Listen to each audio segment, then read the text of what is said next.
Design M में आपका स्वागत है। आज की इस क्लास में हम एम एस वर्ड में टेबल बनाना सीखेंगे। इससे पहले एम एस वर्ड की 5 क्लासें हो चुकी है। अगर आपने वो क्लासें नहीं देखी है तो आप प्लेलिस्ट में जाइए, डिज़ाइन एम के चैनल में जाके प्लेलिस्ट में जाइए, वहाँ से आपको एम एस वर्ड पे जो 5 लेक्चर है उनकी प्लेलिस्ट मिल जाएगी, या फिर डिस्क्रिप्शन में हमने उनका लिंक दे रखा है, आप वहाँ से जाके भी उनको देख सकते हैं। तो चलिए आज की क्लास शुरू करते हैं। तो टेबल बनाने के लिए आपको क्या करना है कि एम एस वर्ड ओपन करके इंसर्ट टैब में आना है। इंसर्ट टैब में आने के बाद यहाँ से आपको टेबल का ग्रुप दिखेगा। तो टेबल का ग्रुप दिखेगा तो सबसे पहले आप मतलब जहाँ पे आपका कर्सर रहेगा ना, वहाँ से कर्सर रहेगा, जितने रो और कॉलम की आपको टेबल चाहिए उतना आप कर्सर इस तरह से ले सकते हो, ठीक है। लेकिन इसमें क्या होता है कि आप लास्ट 10x8 की टेबल बना सकते हो, लेकिन आपको अगर ज़्यादा की टेबल बनानी हो तो फिर उसके लिए आपको टेबल इंसर्ट करने की ज़रूरत पड़ेगी, ठीक है। तो इसमें क्या करना है कि आपको सिंपल सा कर्सर यहाँ पे लाना है, जितने की आपकी टेबल चाहिए वहाँ पे आपको एक बार क्लिक कर देना है। जैसे ही आप क्लिक करोगे तो आपकी टेबल तैयार हो जाएगी, ठीक है। अब इसके बाद में जैसे आप टेबल बना लोगे तो आपको दो टैब ओपन हो जाएंगे, एक डिज़ाइन का और एक लेआउट का। दो टैब ओपन हो गए, एक डिज़ाइन का हो गया और एक लेआउट का हो गया। तो इनके बारे में भी अपन सीखेंगे, लेकिन फ़िलहाल अपन टेबल ड्रॉ करना सीखते हैं। इसके बाद में आपको क्या करना है, यहाँ से टेबल पे जाना है। टेबल पे जाने के बाद आपको इंसर्ट करना है टेबल, ठीक है। यहाँ से तो आप इस तरह से ले ही सकते हो, लेकिन आपको ना कोई इस तरह से ना लेके अपन टेबल इंसर्ट करवाते हैं। तो टेबल इंसर्ट करवाने के लिए आप जैसे ही उस इंसर्ट पे क्लिक करोगे तो आपको इस तरीके से एक डायलॉग बॉक्स ओपन होके मिल जाएगा।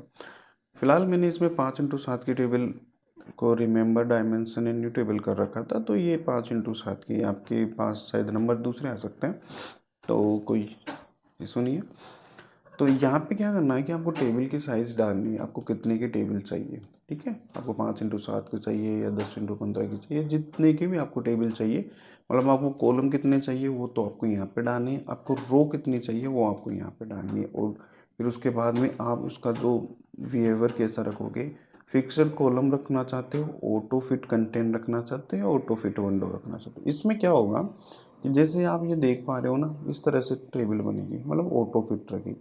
अगर आप इसकी, जैसे मैं एक बार इसको बना के बता देता हूँ, ठीक है। जैसे मैं ये बनाया तो इस तरीके से आपको ये टेबल दिखी, ठीक है।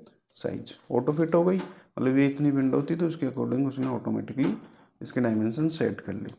लेकिन अगर आप वहाँ से इसकी साइज सेट कर दोगे, ठीक है। इंसर्ट पे गया, इंसर्ट पे जाने के बाद यहाँ से सॉरी टेबल पे जाएंगे, टेबल पे जाने के बाद इंसर्ट टेबल पे, अब यहाँ से आप उसकी साइज ये रखते हो 0.5 इंच की, ठीक है। तो यहाँ से जैसे आप ओके करोगे तो ये उसके अकॉर्डिंग साइज लेगा। जो विड्थ दी है ना आपने, जो विड्थ आपने टेबल के कॉलम की दी है ना, वो उसके अकॉर्डिंग उसकी साइज को ले लेगा, ठीक है। आप इसको कम ज़्यादा कर सकते हो। अब इसके बाद में जो नेक्स्ट जो ऑप्शन आता है इसमें, वो आता है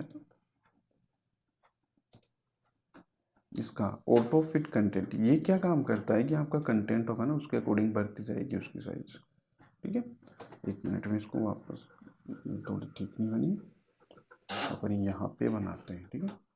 यहाँ पे बनाने के लिए इंसर्ट पे चलते हैं। इंसर्ट पे चलने के बाद टेबल, टेबल के बाद यहाँ से इंसर्ट टेबल, और यहाँ से अपन उसको ओके कर देते हैं।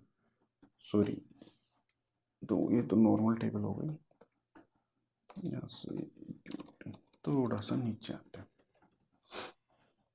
यहाँ से अपन इंसर्ट पे चलते हैं। इंसर्ट पे जाने के बाद यहाँ से इंसर्ट टेबल, अपने को ये ऑटो फिट कंटेंट वाला चाहिए था, ठीक है। तो जैसे आप इसको ओके करोगे तो कुछ इस तरह की आपको टेबल दिखेगी। आपका कंटेंट जैसे जैसे बढ़ता जाएगा आपकी कॉलम की साइज भी वैसे वैसे बढ़ती जाएगी, ठीक है। ये इस तरीके से काम करता है,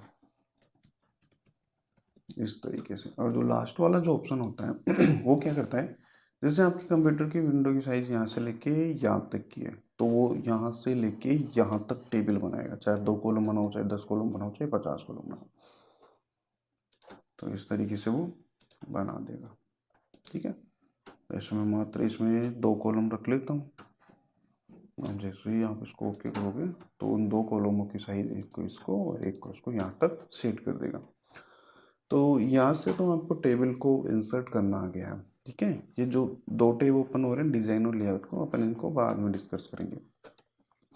अब इसके बाद में उसमें एक ऑप्शन और बच जाता है, जो लास्ट का जो ऑप्शन होता है ये वाला, remember dimension for new table, ये क्या काम करता है कि जो भी साइज़ आप यहाँ पे डालोगे और उस साइज़ डालने के बाद आप इसको सेलेक्ट करके और यहाँ से ओके करते हो तो फिर वही साइज़ आपको दिखाएगा यहाँ पे, ठीक है। जैसे अभी मैंने 5x7 डाल रखा था पहले, फिर मैंने इसको ऑन कर दिया था तो ये 5x7 ही। अब जैसे मैं यहाँ पे 1 डाल देता हूँ, ठीक है, क्या डालता हूँ, 1 डाल देता हूँ और अब मैं इसको यहाँ से ओके करता हूँ तो कुछ इस तरीके से मेरे को टेबल मिलेगी, ठीक है। लेकिन अब जब भी आप उसको टेबल इंसर्ट कराने के लिए जाओगे तो आपको 1x7 ही मिलेगा इस तरीके से, ठीक है।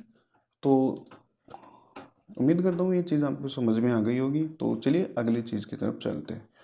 अगला जो है इसके अंदर आता है ड्रॉ टेबल। ड्रॉ टेबल क्या काम करता है कि आप ड्रॉ टेबल पे जैसे ही क्लिक करोगे तो आपका कर्सर पेंसिल की तरह हो जाता है।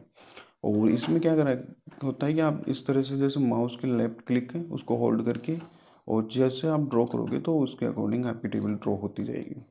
जैसे यहाँ पे जाओगे, यहाँ पे जाओगे, यहाँ पे जाओगे, इस तरीके से आप होल्ड करके रखो लेफ्ट क्लिक को और जैसे जैसे आपको टेबल चाहिए उसके अकॉर्डिंग कर लो। अब जैसे मेरे को केवल इनमें चाहिए 2 कॉलम, मेरे को एक 2 कॉलम यहाँ पे चाहिए, तो इस तरीके से आप ड्रॉ टेबल का यूज कर सकते हो, ठीक है। और ड्रॉ टेबल में भी सेम आपको 2 टैब मिलेंगे, डिज़ाइन और लेआउट के। अगला जो ऑप्शन आता है इसमें वो आता है कन्वर्ट टेक्स्ट टू टेबल। अगर आपने कोई टेक्स्ट यहाँ पे ले रखा है, ठीक है, अभी फ़िलहाल में इसको तो फ्री करते हैं, ठीक है। यहाँ से मैं कुछ टेक्स्ट ले लेता हूँ, जैसे मैं डाल देता हूँ हेलो और यहाँ से आप टैब दे दो, ठीक है, और यहाँ से डियर,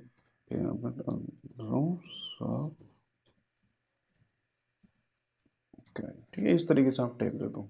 फिर आप जैसे इसको सेलेक्ट करोगे, सेलेक्ट करने के बाद यहाँ से आप यहाँ पे जाओगे टेक्स्ट टू टेबल, जैसे आप इस पर क्लिक करोगे तो इसने टैब ले लिया और जो जो मैंने जितने बार टैब दिया था उतने कॉलम ये डिज़ाइन दे देगा, ऑटोमेटिक ले लेगा ये। आप जैसे टेक्स्ट को सेलेक्ट करोगे, आप कोमास दोगे तो कोमास हो जाएगा, पैराग्राफ दोगे तो पैराग्राफ हो जाएगा और बाकी ये जो स्वयं सेम सेटिंग है। आप जैसे इसको यहाँ से ओके करोगे, देखो ये टेक्स्ट था मेरा 1 2 3 टेबल में ऑटोमेटिकली कन्वर्ट हो गया, ठीक है।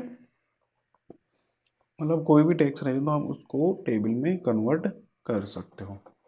तो अगला जो ऑप्शन आता है इसके अंदर वो आता है एक्सेल स्प्रेडशीट। अगर आपको एमएस वर्ड में कोई एक्सेल की स्प्रेडशीट लगानी है तो आप क्या करोगे, एक्सेल स्प्रेडशीट पे जाओगे और जैसे आप इस पर क्लिक करोगे तो एक स्प्रेडशीट एक्सेल की इस एमएस वर्ड के जो डॉक्यूमेंट रहेगा आपका उसमें इंसर्ट हो जाएगी। देखो हो गई ना। और इसमें वो सारे फंक्शन आपको मिल जाएंगे जो आपको एक्सेल में मिलते हैं। अगर आपको एक्सेल नहीं आता है तो कोई दिक्कत नहीं है, थोड़ी बहुत वीडियो तो अपने इसमें पढ़े और बाकी के जो वीडियो है ना वो आपको और मिल जाएंगे। मतलब आने वाली क्लासे हम एक्सेल पे भी करेंगे कि आप किस तरह से एक्सेल में एक अच्छे मास्टर बन सकते हो, ठीक है। तो इस तरीके से आप इसमें एक्सेल स्प्रेडशीट भी डाल सकते हो और टेबल ड्रॉ कर सकते हो, टेक्स्ट टू टेबल भी कर सकते हो। अब लास्ट का जो ऑप्शन बचता है वो क्यूब टेबल्स। क्यूब टेबल्स में क्या होता है, कुछ फॉर्मेटेड टेबल बनी हुई है ऑलरेडी, पहले से कुछ टेबल बनी हुई है, तो अगर आप उनको इंसर्ट करना चाहो, ठीक है, आप उनको इंसर्ट करना चाहो तो आप यहाँ से इंसर्ट कर सकते हो। अगर आपने कोई क्यूब टेबल यहाँ से बना रखी है आपकी गैलरी में कोई सेव है तो वो आप यहाँ से इसमें ले भी सकते हो। तो जैसे मैं यहाँ से कैलेंडर डालना चाहता हूँ तो जैसे आप इस पर क्लिक करोगे तो कुछ इस तरह का कैलेंडर आपको मिल जाएगा, ठीक है। आप इसको कस्टमली एडिट भी कर सकते हो। तो इस क्लास में आपने सीखा है कि आप एमएस वर्ड में किस तरीके से एक टेबल इंसर्ट कर सकते हो, टेबल किस तरह से ड्रॉ कर सकते हो और कोई टेक्स्ट है आप उस टेक्स्ट को टेबल में कैसे कन्वर्ट कर सकते हो, आप एक्सेल की स्प्रेडशीट कैसे एक्सेल में इसमें सॉरी वर्ड में डाल सकते हो, क्यूब टेबल्स आप किस तरीके से ले सकते हो। तो आज की इस क्लास में हम इतना ही करेंगे। आगे जो क्लास होगी ना उस क्लास में एक टेबल डाल के फिर उस टेबल को डिज़ाइन देंगे, डिज़ाइन देने के बाद उसके लेआउट के जितने भी फंक्शन है उन सभी फंक्शन के बारे में सीखेंगे। तो बने रहिए हमारे साथ, सीखते रहिए। Happy learning.